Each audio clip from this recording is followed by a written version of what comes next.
Assalamualaikum warahmatullahi wabarakatuh. Waalaikumsalam warahmatullahi. Alhamdulillahirabbil alamin wa bihi nasta'in wa ala umurid dunya waddin wassalatu wassalamu ala asrofil anbiya wal mursalin amma ba'du. Pemirsa Tarjih Menjawab dimanapun Anda berada, semoga Ramadan kali ini diberi mudah, lancar, dan di akhirnya mendapatkan Lailatul Qadar. Amin ya rabbal alamin. Ya, pada edisi kali ini, yaitu edisi ke-9, kita akan memperbincangkan terkait dengan menstruasi. Ya, bolehkah perempuan yang menstruasi itu berpuasa? Nah, kali ini pemateri kita adalah Ustadzah Tri Yaumil Falihah, MPD. Assalamualaikum Ustadzah. Waalaikumsalam, Mbak Iya, Iva. bagaimana kabarnya Ustadzah? Alhamdulillah sehat. Lancar ya Ustaz? Alhamdulillah, Lancar semuanya. Oke, jadi nanti kita akan mendiskusikan terkait dengan puasa dan menstruasi bagi perempuan. Ya, langsung saja ya Ustadzah. Pertanyaan pertama Ustadzah, darah menstruasi itu kan kotor ya. Jadi apakah perempuan yang sedang menstruasi itu betul-betul harus dijauhi atau bagaimana? Nah, sebenarnya pandangan Islam terhadap itu bagaimana Ustadzah? Oke, baik. Memang gini ya Mbak Iva ya, ada kepercayaan yang mengatakan bahwasanya wanita yang sedang haid itu adalah dalam keadaan kotor sehingga harus dijauhi. Nah, kepercayaan ini itu berhubungan erat dengan mitos yang ada di dalam agama Yahudi. Jadi dalam agama Yahudi, darah menstruasi itu dianggap darah tabu atau dikenal dengan istilah menstrual tabu. Sehingga perempuan yang haid ya dulu itu dia sampai harus diasingkan, diisolasi dari masyarakat. Karena apa? Karena dia dianggap kotor. Tidak cukup sampai situ ya, perempuan-perempuan itu juga dianggap sebagai kayak pembawa sial seperti itu Zada. Sehingga perempuan itu harus mengenakan identitas khusus yang menandakan dirinya itu sedang haid, sehingga itu menjadi tanda bahaya gitu ya, manakala dia itu sedang menstruasi. Nah, itu dilakukan untuk tidak terjadi pelanggaran terhadap menstrual tabu. Tapi itu ada di dalam agama Yahudi yang mungkin sampai sekarang ada beberapa orang yang masih mempercayainya seperti itu. Padahal kalau secara fisiologis menstruasi itu kan merupakan darah atau sel telur yang luruh ya, karena sudah matang dan tidak terjadi pembuahan sehingga luruh menjadi darah itu tadi ya. Dan itu sama sekali tidak ada hubungannya dengan nasib sial dan beruntungnya seseorang seperti itu. Kalau dalam Islam itu bagaimana? Nah, kalau pandangan Islam ya, ajaran Islam itu tidak menganut paham menstrual tabu ini. Karena sebaliknya ya Ustazah Iva ya, Islam itu dengan segala syariatnya itu berupaya mengikis tradisi dan mitos-mitos masyarakat sebelumnya yang itu seolah-olah mendiskreditkan perempuan yang sedang haid gitu. Nah, kalau di dalam terminologi Islam kita mengenal istilah haid. Nah, istilah haid itu disebutkan di dalam Al-Qur'an dan itu tidak ada di dalam Injil maupun Taurat. Jadi itu khusus ada istilah haid hanya ada di dalam Al-Qur'an. Sehingga apa? Dari segi penamaannya saja gitu ya Ustazah ya. Kata haid itu sudah lepas dari konotasi teologis yang tadi seperti agama-agama dan kepercayaan-kepercayaan sebelumnya. Karena istilahnya pun sudah berbeda. Seperti itu. Oke, jadi secara umum memang haid itu adalah kotoran gitu. Jadi kalau ini sudah dari pandangan fikih sendiri seperti apa? Oke, itu tadi kan pandangan Islam ya. Sekarang kita coba menukik ke pandangan fikih itu bagaimana memandang menstruasi. Sebenarnya para ulama kita itu Ustazah Iva sudah memberikan perhatian yang sangat luar biasa tentang persoalan-persoalan yang berhubungan dengan haid ini ya. Dan secara umum itu dapat dikatakan bahwa paradigma dasar yang digunakan di dalam fikih tentang perempuan haid itu sama sekali tidak memposisikan wanita haid itu sebagai kelompok manusia yang perlu diisolasikan dari masyarakat. Karena apa? Karena fikih itu memandang status wanita yang sedang haid itu sama dengan orang yang sedang berhadas. Jadi bukan karena dia kotor lalu harus diisolasikan dari masyarakat seperti itu. Nah, dalam Islam itu kan ada batasan-batasan ibadah ya untuk perempuan dewasa. Nah, indikator dewasa atau yang kita kenal balik gitu ya, bagi seorang perempuan ya menurut pandangan fikih itu ditandai dengan mengeluarkan darah haid itu tadi. Nah, jadi sejak hari pertama perempuan itu mengeluarkan haid, maka sejak saat itu juga dia berstatus mukallaf. Jadi mukallaf itu kan dia sudah dikenai hukum Islam ya, sehingga kalau dia melakukan kesalahan ya akan mendapatkan dosa, ada sanksinya seperti itu. Nah, salah satu ketentuan yang berlaku itu adalah periode haid itu dianggap sebagai keadaan hadas ya. Sehingga apa? Ketika orang itu berhadas, maka dia terlarang atau dilarang, terhalang untuk melakukan ibadah-ibadah tertentu. Misalnya untuk melakukan sholat, untuk melakukan puasa, nah itu terlarang ketika dia itu dalam keadaan haid. Nah itu ketika dia sudah haid maka dia sudah dianggap dewasa atau balik. Berbeda dengan hukum di Indonesia kita ya, misalnya ya orang itu dikatakan sudah dewasa itu ketika mencapai usia-usia tertentu gitu ya. Tapi kalau dalam agama kita itu berbeda. Jadi tidak semuanya itu dipukul rata. Orang perempuan dewasa itu ketika umur 16 tahun itu enggak gitu loh. Tapi tandanya indikatornya salah satunya selain dia sudah bisa menalar ya, itu juga dia sudah haid itu tadi. Sehingga sekarang banyak sekali orang-orang yang sebenarnya dia sudah paham nih ya, sudah punya nalar gitu, melakukan kekerasan, membuli gitu ya, tetapi tidak terkena sanksi apapun hanya karena dia dianggap belum dewasa karena belum mencapai usia tertentu. Seperti itu Ustazah. Oke, makin seru ya perbincangannya Ustazah. Jadi dalam Islam itu perempuan betul-betul dimuliakan ya, Iya, bukan betul sekali. kemudian dijauhi karena kotor tadi. Oke, pemirsa Tarjih Menjawab, kita akan kembali ke Sing 2, jangan kemana-mana, tetap di Tarjih Menjawab.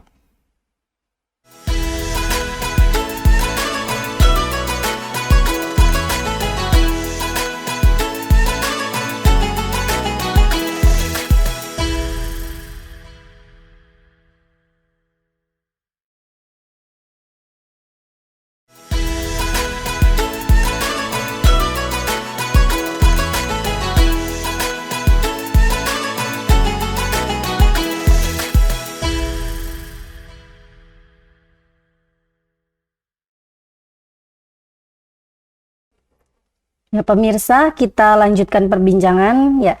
Ustazah, di pertanyaan yang ketiga ya. Bagaimana pandangan fikih terhadap hukum puasa bagi perempuan yang menstruasi? Mungkin dasar-dasar hukumnya, kemudian fatwanya, seperti itu Ustazah. Oke, baik. Mbak Iva, memang belakangan waktu ya, belum lama itu sempat heboh ya, sempat muncul wacana bahwasanya perempuan haid itu boleh menjalankan ibadah puasa. Nah, alasan yang mereka jadikan dasar itu adalah tidak mereka dapati syariat gitu ya, yang secara zohir atau secara jelas itu mengatakan perempuan yang sedang haid itu dilarang untuk berpuasa atau menjalankan puasa. Nah, seperti itu. Nah, sependek pembacaan saya gitu ya, jadi pendapat ini itu bukan saja hanya pendapat yang tidak masyhur, tetapi pendapat yang benar-benar baru karena memang tidak ada pendapat seperti ini sebelumnya di kalangan ulama kita. Nah, sehingga kesan yang muncul itu kita dapatkan bukan argumentasi syar'i yang mereka berikan, tetapi hanya opini yang sifatnya itu memaksa, gitu ya. Nah, memang kalau di dalam Al-Quran tentang hukum wanita haid itu tidak boleh berpuasa itu ada di dalil Quran surat Al-Baqarah ayat 184 sampai 185. Nah, di sana memang tidak disebutkan ya secara sharih bahwasanya wanita haid itu tidak boleh berpuasa. Karena dalam dua ayat tersebut hanya disebutkan bahwasanya orang-orang yang mendapatkan rukhsah untuk tidak berpuasa itu adalah orang yang sakit atau orang marid ya bahasanya, atau orang yang sedang melakukan safar atau musafir. Nah, orang-orang ini itu nanti harus menggantinya di luar bulan Ramadan. Lalu yang disebutkan lagi orang-orang yang diberikan rukhsah itu adalah orang-orang yang dalam keadaan sangat berat atau yutiku nahu gitu ya kalau bahasanya di dalam ayat tersebut. Nah, itu diperuntukkan bagi siapa? Bagi orang yang lanjut usia, bagi orang yang sedang hamil dan menyusui misalnya. Dan itu diperbolehkan untuk membayar fidyah. Memang dari Quran surat Al-Baqarah itu tadi itu tidak disebutkan secara jelas gitu ya. Wanita haid tidak boleh berpuasa. Nah, ini yang dijadikan argumen oleh mereka yang menyebutkan boleh loh wanita itu berpuasa seperti itu ya. Nah, padahal Mbak Iva, ketika kita ingin membaca suatu dalil, ya kita itu harus memahaminya secara istiqra' maknawi atau secara integralistik. Maka kalau kita itu menghukumi suatu hukum hanya dengan dalil ini, ya tanpa melihat dalil-dalil yang lainnya, itu maka kita akan secara parsial saja memahaminya gitu ya. Karena kalau kita memahami Al-Quran itu kan banyak sekali ayat-ayat yang sifatnya masih global. Maka kita juga membutuhkan hukum-hukum yang lain seperti yang kita dapatkan dari hadis-hadis seperti itu. Jadi tidak boleh hanya dengan melihat ayat tersebut lalu kita menyimpulkan wanita yang haid itu boleh berpuasa seperti itu, Mbak Iva. Oke, jadi dalam melihat dalil pun kita harus komprehensif gitu ya, Ustazah. Jadi tadi dari segi Al-Quran, mungkin dari hadis, Ustazah. Oke, jadi tadi saya sebutkan bahwasanya kalau kita mau membuat sebuah hukum, kita tidak hanya boleh berlandaskan dari satu ayat saja atau satu dalil saja, tetapi harus komprehensif. Salah satunya kita melihat hadis-hadis tentang permasalahan tersebut. Jadi ada sebuah hadis mauquf yang diriwayatkan dari Aisyah ya, yang menyebutkan bahwasanya kami ini Aisyah ya, dahulu juga mengalami haid, maka kami diperintahkan untuk mengqadha puasa, tapi kami tidak diperintahkan untuk mengqadha sholat.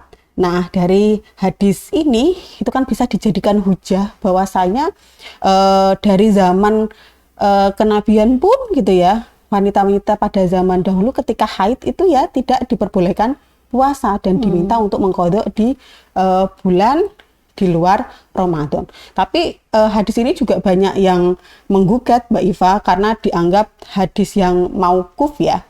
Padahal kalau hadis mauquf itu bisa dijadikan hujah karena hadis mauquf ini yang diriwayatkan oleh Aisyah ini itu masuk dalam kategori marfu. Jadi hadis mauquf itu adalah hadis yang berhenti kepada para sahabat saja gitu ya. Tapi ada korinah atau indikasi bahwasanya meskipun di sana Aisyah tidak menjelaskan kami diperintahkan, yang memerintahkan siapa gitu loh, nggak disebutkan itu Rasulullah gitu ya. Makanya itu disebut hadis mauquf. Tapi kan ada korinah ya atau indikasi bahwasanya memang siapa lagi gitu ya, Aisyah yang memerintahkan untuk dia mengqadha puasanya tetapi tidak mengqadha sholat ketika dia meninggalkan puasa Ramadan dikarenakan haid seperti itu. Nah, dan ada lagi hadis lainnya ya yang menceritakan seorang perempuan itu datang kepada Rasulullah menanyakan tentang bahwa wanita itu dianggap bahwasanya agamanya itu kurang. Nah, ketika itu Rasulullah menjawabnya dengan sebuah pertanyaan lagi ya. Bukankah bila wanita haid ia tidak melaksanakan sholat dan tidak melaksanakan puasa? Bilang gitu ya.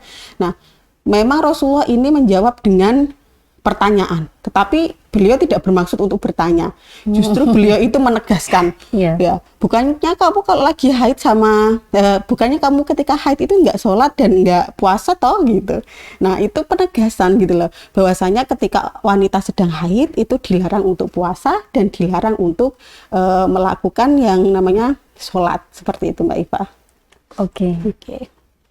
Tadi ini Ustazah kan ada yang istilah kurang agamanya, sepertinya itu membuat sensitivitas tersendiri gitu ya bagi kaum perempuan. Jadi sebetulnya penafsirannya itu seperti apa sih Ustazah?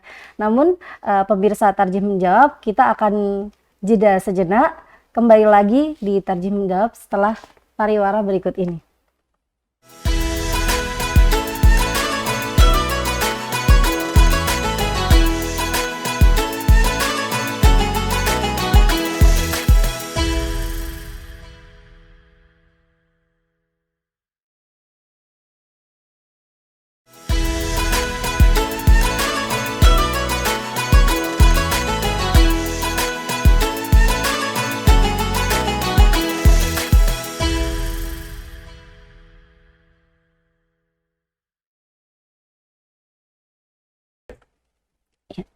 Kembali lagi pemirsa di Tarjih Menjawab. Ya, sekarang kita akan mendengarkan penjelasan Ustadzah. Ya, tadi pertanyaan ketiga tadi Ustadzah. Oke, tentang kurangnya agama ya bagi seorang perempuan. Jadi memang tadi dikatakan bahwasanya wanita itu dikatakan kurang agamanya, dan Rasulullah menjawab, bukankah kamu setiap bulan itu ketika menstruasi atau ketika haid tidak menjalankan puasa dan tidak menjalankan sholat, seperti itu ya. Nah, memang maksud dari perempuan kurang agamanya di sini itu karena mereka memang diperbolehkan untuk meninggalkan puasa dan sholat ketika sedang haid.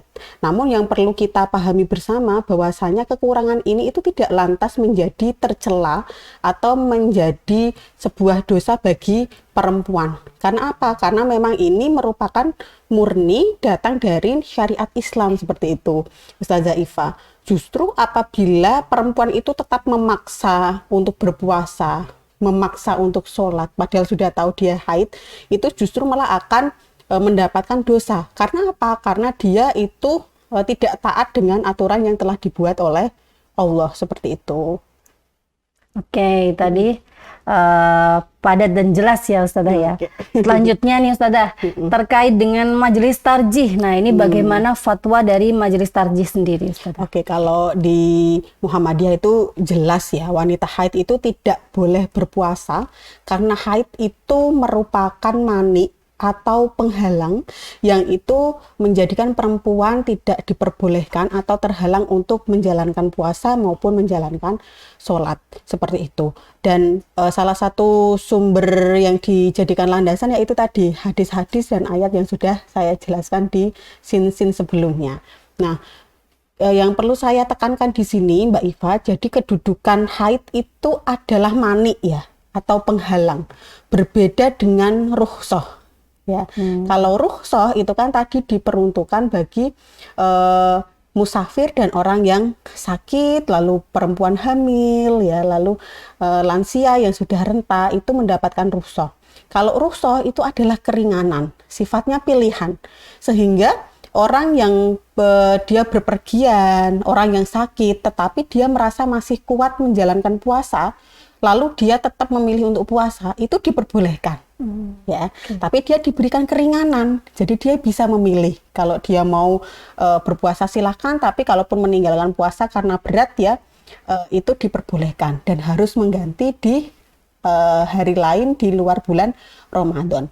Tetapi kalau mani itu kan penghalang. Itu kita tidak punya pilihan. Jadi sehingga ketika perempuan itu haid, maka dia otomatis tidak punya pilihan lain selain meninggalkan puasa dan meninggalkan sholat, seperti itu. Jadi dalam hal ini Muhammadiyah atau Majelis Tarjih itu tegas bahwasanya haid itu merupakan penghalang perempuan untuk melakukan puasa, dan dia harus mengganti atau mengqadha di hari lainnya, seperti itu. Oke, nah apalagi sekarang ya momen-momennya Ramadan nih. Betul. Nah, ini harus memperbanyak ibadah, tapi kalau haid ternyata itu kira-kira alternatifnya biar nggak merasa kering itu gimana Ustazah? Oke, baik. Pertanyaan yang cukup problematis ya Ustazah ya. Karena memang perempuan ketika sedang haid, apalagi di bulan puasa ini, itu merasa kering atau merasa kosong karena selain tidak ikut puasa juga tidak bisa menjalankan sholat, seperti itu. Nah, sebenarnya itu hal yang normal karena selain perempuan ketika masa menstruasi itu kan juga hormonnya lagi nggak stabil gitu ya. Jadi perasaan-perasaan itu sesungguhnya bisa kita akali dengan kita tetap menyibukkan diri dengan amalan-amalan yang lainnya selain puasa dan sholat. Dan yang harus kita pahami bahwasanya yang namanya ibadah ya itu tidak hanya terbatas ibadah yang sifatnya khos atau ibadah mahdhah ya bahasanya itu. Ibadah yang dia sudah ditentukan rukun, syarat, ketentuan waktunya seperti puasa dan sholat itu gitu ya. Tetapi lebih banyak lagi jenis ibadah yang masuk dalam kategori am atau ganggoiru mahdhah. Jadi ibadah-ibadah yang itu pelaksanaannya itu jauh lebih leluasa untuk kita laksanakan di bulan Ramadan, termasuk untuk perempuan yang sedang haid gitu ya. Nah, beberapa amalan yang bisa tetap dilakukan gitu ya. Seperti ketika menyiapkan berbuka, menyiapkan sahur, itu kan juga bentuk ibadah dan itu bernilai pahala, seperti itu. Lalu memberikan makan kepada orang yang berpuasa, itu kan juga salah satu pahala yang luar biasa, karena kita bisa mendapatkan pahala dari orang yang berpuasa tadi gitu ya, tanpa mengurangi sedikit pun pahala dari orang yang kita beri berbuka puasa itu tadi. Nah, itu kan Masya Allah. Nah, selain itu, perempuan yang sedang haid itu juga diperbolehkan untuk membaca Al-Quran. Karena yang kita ketahui bahwasanya Rasulullah pernah bersabda dalam hadis yang diriwayatkan oleh Bukhari, barang siapa yang membaca satu huruf dari Al-Quran, maka ia akan mendapatkan satu kebaikan, dan dari satu kebaikan itu akan dilipatkan menjadi 10 kebaikan. Dan aku di sini adalah Rasulullah ya, tidak mengatakan alif lam mim itu sebagai satu huruf. Akan tetapi alif satu huruf, lam satu huruf, dan mim satu huruf. Nah, dengan mengisi Ramadan dengan amalan-amalan itu, insya Allah perempuan itu juga masih bisa memaksimalkan momentum Ramadan itu untuk memperbanyak pahala. Seperti itu Ustazah Pak. Ya, alhamdulillah ya. Jadi sudah terang dan jelas ya bagi para muslimah yang sedang haid. Jangan khawatir, masih banyak ibadah-ibadah lain yang sifatnya umum di bulan Ramadan ini. Betul. Oke, terima kasih. Terima kasih ya Ustazah atas inspirasinya. Nah, ini bisa menginspirasi kita bagi para perempuan untuk tetap bersemangat meskipun sedang haid. Betul. Terima kasih pula kepada pemirsa Tarjih Menjawab. Jangan lupa tetap setia dengan video-video kami di TV-mu atau di Tarjih Channel. Saya Iva Fauziah dan kru yang bertugas mohon diri. Assalamualaikum warahmatullahi wabarakatuh. Waalaikumsalam warahmatullahi wabarakatuh.